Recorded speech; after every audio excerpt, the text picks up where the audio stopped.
శుక్లాం బ్రహ్మ విచారసార పరమామాద్యాం జగద్వ్యాపినీం వీణా పుస్తకధారిణీమపయదాం జాడ్యాంధకారాపహాం హస్తే స్ఫాటికమాలికాం విదదతీం పద్మాసనే సంస్థితాం వందే తాం పరమేశ్వరీం భగవతీం బుద్ధిప్రదాం శారదాం. శ్రీ మహాగణాధిపతయే నమః. శ్రీ మహాసరస్వత్యై నమః. శ్రీ గురుభ్యో నమః. సంపూర్ణ సూర్యగ్రహణము అంటే ఖగ్రాస గ్రహణము ఈ సంవత్సరము పరాభవనామ సంవత్సరము ఆషాఢ కృష్ణ అమావాస్య బుధవారం 12/8/2026 రోజున సంభవిస్తున్నది. అయితే ఈ గ్రహణము ఆశ్లేష నక్షత్రం కర్కాటక రాశిలో సంభవిస్తుంది. ఈ గ్రహణం యొక్క ప్రాధాన్యత ఏంటంటే ఈ గ్రహణము అన్ని దేశాలలో కనబడుతుంది, కానీ మన భారతదేశంలో దృగ్గోచరం కావట్లేదు. అంటే మనకు కనబడదు. భారతదేశంలో కనబడదు గనక దీనికి సంబంధించినటువంటి అంటే మన హైందవ సాంప్రదాయం ప్రకారంగా మనము ఆచరించవలసినటువంటి కార్యక్రమాలు ఇవన్నీ కూడాను మనం చేయవలసినటువంటి అవసరం లేదు. అంటే గ్రహణ సమయంలో స్నానాలు కానివ్వండి, తర్వాత తర్పణాలు, శ్రాద్ధాదులు ఇవన్నీ కూడాను మనము గ్రహణ సమయంలో చేయడము, దానాలు ఇవ్వడము ఇవన్నీ కూడాను సహజంగా మన ధర్మశాస్త్రం ప్రకారంగా చెప్పబడి ఉంది. అయితే ఇవి మనకు దృగ్గోచరము గ్రహణము కాదు గనక, కనబడట్లేదు గనక ఇవన్నీ కూడాను సాంప్రదాయం ప్రకారంగా చెప్పినటువంటివి ఆచరించవలసినటువంటి అవసరం లేదు. అయితే ఈ గ్రహణము ఖగోళంలో అంటే యూనివర్సల్ టైం ఎప్పుడు సంభవిస్తుంది అనే విషయాన్ని గనక మనం చూసినట్టయితే 12 ఆగస్టు 2026 రోజున మధ్యాహ్నం 3:34 ప్రారంభమయ్యి సాయంత్రం 7:58 వరకు ఉంటుంది. అంటే ఇండియన్ స్టాండర్డ్ టైం ప్రకారంగా రాత్రి 9:04 నుండి అర్ధరాత్రి దాటిన తర్వాత 1:28 వరకు మొత్తం గ్రహణం ఉంది. అయితే ఇండియన్ టైం ప్రకారంగా రాత్రి సంభవిస్తుంది కనుక సూర్యగ్రహణము రాత్రి దృగ్గోచరం కాదు గనక మనకు కనబడదు ఈ గ్రహణము. అయితే ఈ గ్రహణము ఎక్కడ కనిపిస్తుంది అనే విషయాన్ని కనుక మనం చూసినట్టయితే సంపూర్ణ గ్రహణము కొన్ని దేశాలలో కనబడుతుంది, పాక్షికంగా కొన్ని దేశాలలో కనబడుతుంది.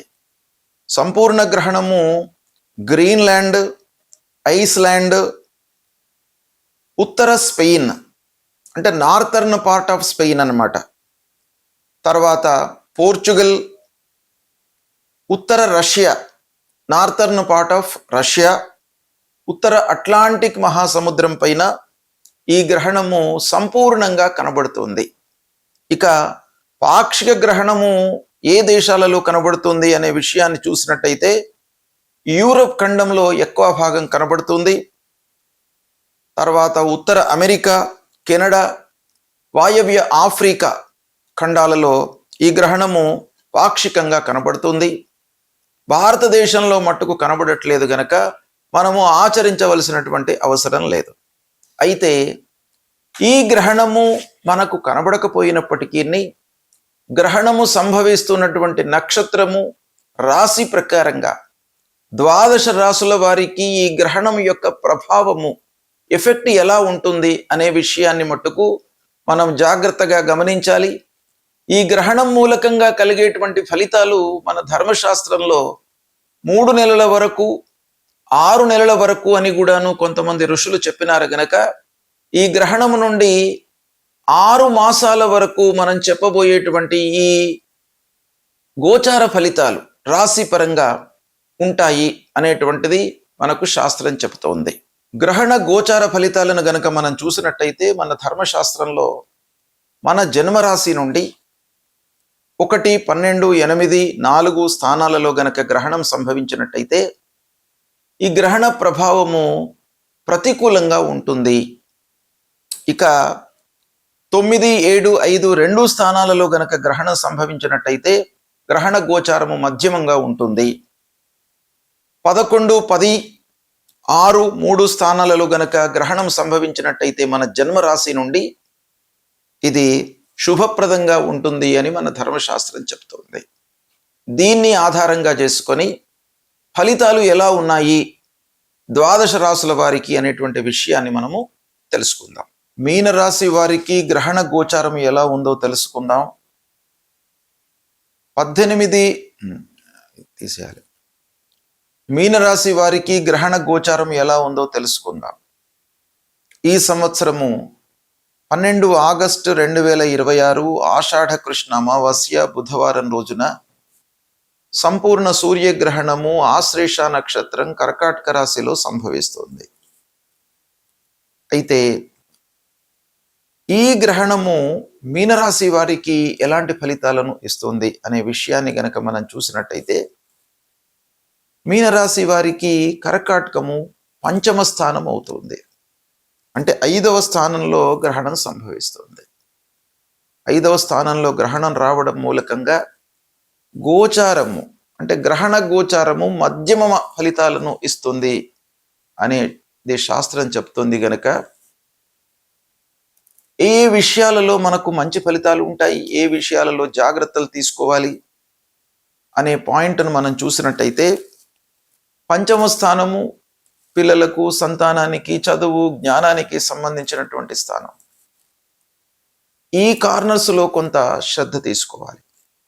అంటే పిల్లల విషయంలో కొన్ని జాగ్రత్తలు తీసుకోవాలి. వాళ్ళ బిహేవియర్ విషయంలో కానీ, వాళ్ళు ఏం చేస్తున్నారు, ఎటు వెళుతున్నారు, ఏం చదువుతున్నారు, ఎలాంటి విషయాలకి వాళ్ళు ప్రిఫరెన్స్ ఇస్తున్నారు అనేది కూడాను మనం చాలా జాగ్రత్తగా గమనించాలి. ఇక విద్యార్థులు కొంత కాన్సన్ట్రేషన్తో ఉన్నట్టయితే చాలా ఫలితాలు అనుకూలంగా ఉన్నాయి. వ్యాపారస్తులు పెట్టుబడులలో కొంత జాగ్రత్తలు తీసుకోవాలి. ఇకపోతే క్రియేటివిటీకి చాలా అనుకూలమైనటువంటి సమయం పంచమ స్థానంలో సంభవిస్తుంది. గనక మీరు కొంత మనస్సు నిలిపి ఏకాగ్రతతో పనులు చేసినట్టయితే మీరు చాలా నైపుణ్యాన్ని ప్రదర్శించే సూచనలు కనబడుతున్నాయి. కుటుంబంలో సంతోషము, ఆనందము వెల్లివిరుస్తుంది. అందరూ కూడాను అనుకూలంగా ఉంటారు. ఆరోగ్యం నిలకడగా ఉంటుంది. ఖర్చులు కూడాను మీకు ఈ గ్రహణ గోచారం మూలకంగా ఆచితూచి మీరు ఖర్చులు చేసే సూచనలు కనబడుతున్నాయి. అంటే మితంగానే చేస్తారు. దుబారా ఖర్చులు కనబడట్లేదు. ఈ సమయంలో పెద్దల యొక్క అనుగ్రహం కూడాను బాగా లభిస్తుంది. ఈ విధంగా చూసినట్టయితే మీనరాశి వారికి గ్రహణ గోచారము అనుకూల ఫలితాలను ఎక్కువగా ఇస్తుంది. కొన్ని పాయింట్స్ లోపల మట్టుకు మీరు జాగ్రత్తలు తీసుకోవాలి. సత్ఫలితాలు ఉన్నాయి.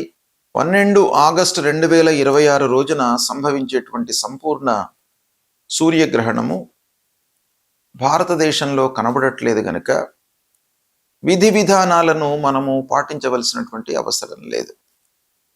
అయితే గ్రహణము అనగానే మనకు రాహు, కేతు, సూర్యుడు, చంద్రుడు వీటి మూలకంగానే గ్రహణం ఏర్పడుతుంది. మన శాస్త్రం ప్రకారంగా ఖగోళం లోపల కూడాను ఇదే సూచనలు కనబడతాయి. గనక వీటికి పరిహారాలు చేసుకోవాలి మనం. ఏంటి ముఖ్యంగా గ్రహణము అధమంగా ఉన్నటువంటి రాశులలో జన్మించినటువంటి వాళ్ళు, అంటే జన్మరాశి నుండి 1, 12, 8, 4 స్థానాలు అధమ స్థానాలుగా చెప్పబడినవి గనక ఈ అధమ స్థానాలలో గ్రహణం సంభవిస్తున్నటువంటి వాళ్ళు తప్పకుండా గ్రహణ శాంతి అంటే మహామృత్యుంజయ జపము, తర్వాత నాగపూజ, ఆధ్యాత్మిక పరమైనటువంటి గురువులను సందర్శించుకోవడము, నవగ్రహ శాంతి చేయించుకోవడము, నవగ్రహ స్తోత్ర పారాయణం చేయడము, గాయత్రి ఉపాసన చేయడము, విష్ణు ఆరాధన చేయడము, ఇలాంటి దైవికమైనటువంటి కార్యక్రమాలకు మీరు ప్రాధాన్యత ఇచ్చినట్టయితే గ్రహణం మూలకంగా జనించేటువంటి దుష్ప్రభావము తగ్గుతుంది. ముఖ్యంగా గ్రహణ పరిహారము ఏంటి అనంటే, గురూపదేశమైనటువంటి ఏవైనా కూడా మంత్రాలు ఉన్నట్టయితే మీరు వాటిని ఈ గ్రహణానంతరము మీరు ఉచ్చరించుకోవడము, లేదా పారాయణం చేయడము, జపించడము, ఇవి చేసినట్టయితే తప్పకుండా మీకు మంచి ఫలితాలు కలుగుతాయి. ముఖ్యంగా విష్ణు సహస్రనామ పారాయణం చేయండి, మృత్యుంజయ జపం చేసుకోండి. వీటి మూలకంగా గ్రహణము అనేటువంటి ఒక ఇబ్బంది మీకు మనసులో ఉండకుండా, తద్వారా ఏదో జరుగుతుంది అనేటువంటి ఒక భయానికి గురి కాకుండా ఉండడానికి ఇది చాలా ఉపయోగపడుతుంది. ఈ పరిహారాలను చేసుకోండి, సత్ఫలితాలను పొందుతారు. శుభం.